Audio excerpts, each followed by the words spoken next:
यानंतर पुढची आणखी एक महत्त्वाची मोठी बातमी पाहूया। धक्कादायक आणि राज्याच्या राजकारणात नवं वादळ निर्माण करेल अशी ही बातमी आहे। भाजपचे प्रदेशाध्यक्ष चंद्रशेखर बावनकुळे यांच्या संस्थेला शासकीय भूखंड बहाल करण्यात आलेला आहे। विशेष म्हणजे वित्त आणि महसूल विभागाचा विरोध डावलून या संस्थेला भूखंड बहाल करण्याचा निर्णय मंत्रिमंडळ बैठकीत घेण्यात आला।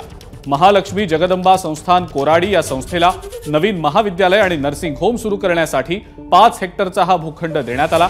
या संस्थेला कायमस्वरूपी जमीन देण्याची गरज नाही असा वित्त विभागाने अभिप्राय दिलेला होता। मात्र यावर मंत्रिमंडळाच्या बैठकीमध्ये कोणतीही चर्चा न करता कागदोपत्री हा निर्णय घेण्यात आल्याचं समजतंय।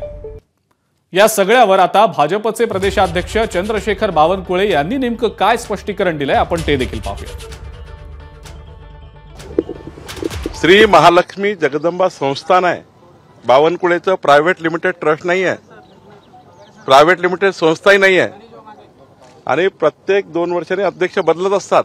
मी कुणावर दबाव टाकू शकत नाही। संस्थान मंदिराच्या धार्मिक स्थळाकरता तिथे मोठ्या प्रमाणावर 1 रुपयामध्ये विद्यार्थी शिकतात। महाराष्ट्रात मला दाखवा 1 रुपया फी, 1 रुपया फी मध्ये 800 विद्यार्थी शिकतात 1 रुपयामध्ये।